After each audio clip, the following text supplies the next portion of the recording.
Hi guys, good afternoon at mayroon akong bagong recipe guys at yung lasagna at ang ginagawa ko nito guys, ginagamitan ko siya ng pork, I mean pork at saka yung sauce na cooking cream at nilagyan ko siya ng spinach at broccoli at saka yung cream na yung ginagamit. Then ito guys, pan-topping ko siya. Lagyan ko siya sa taas. Red Topping ko, then at saka ito lagyan ko sa ibabaw ito na yung pinakalas. Ilagay ko din sa ibabaw. At saka ito mag-slice ako konti, so i-mix ko doon sa ko din siyang topping sa ano, yung parang at doon sa ibabaw. isabay ko dito sa ano, sa sauce. I-prepare ko lang. Yan. At nagluto din ako ng Ito naman yung ano natin. Yan. At nilagyan ko siya ng tomato meat sauce. Ang ginagamit ko nitong sauce, ito siya guys. Yan yung nilagay ko tomato sauce.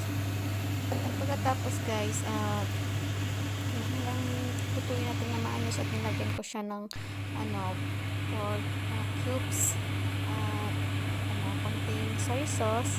At pagkatapos na, pag maluto na siya, so i-ready natin at yun, at i-mix natin ng maigi para maluto. Yan, kasi masarap kasi yan siya. At saka nihaluan ko siya ng mozzarella cheese yung sauce na yan, yung cooking cream. May spinach yan siya at saka broccoli at saka nihaluan ko siya ng mozzarella cheese. Ayan guys, at igayati natin yung ating cheese at ang ating bell pepper kasi yan ang ating nilalagay mamaya sa toppings. Ayan guys, nagpapag ko. Ayan. Ito naman yung pasta ang ginagamit ko para lasagna. Hindi na siya pwedeng i-boil siya sa hot water. Diretso na siya i-arrange sa Pyrex o sa lagayan na yun ng pag ilagay nyo sa inyong oven. So yun na po yun ang ang bell pepper ko at i-slice ko ng manipis at yung stick style ang kanyang pag-slice. At yan, yan ang nag-ano na ako doon sa Pyrex pang oven. Yan, nilagay ko yun din siya ng yung cheese na slice ko sa gitna, sa layer na yan para para masarap naman siya at yan. Pero yung bell pepper sa ibabaw na yun siya, pang last na yun, hindi ko siya nilagyan sa ilalim.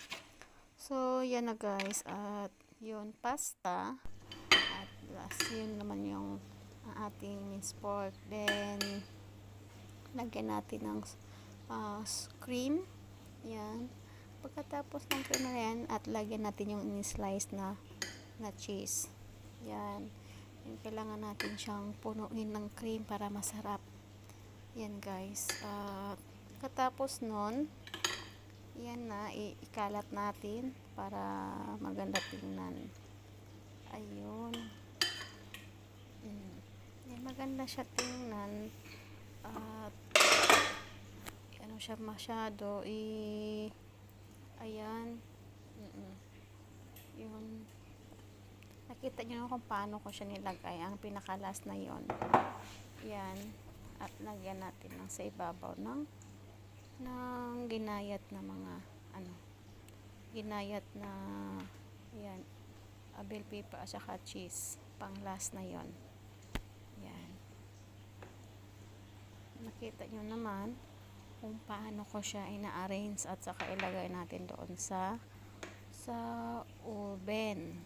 At yung temperature niya guys is siya 205 ang temperature niya, pero niloto ko siya sa within 40 minutes.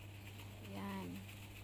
At nilagyan ko siya ng toppings na powder na cheese sa ibabaw. Yan. At mandali lang siya gawin guys, pang mabilisang luto. At may mga bisita kayo, may mga birthday, ayan, birthday mansari or ano pa ba, mga anniversary or birthday, yan, paulit-ulit no.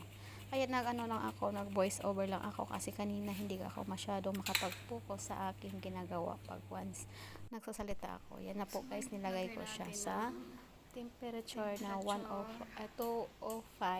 and niluto ko siya within 40 minutes. Yan na po yung resulta guys. Yan, thank you so much guys and thank you for watching in my YouTube channel. Bye guys and God bless everyone.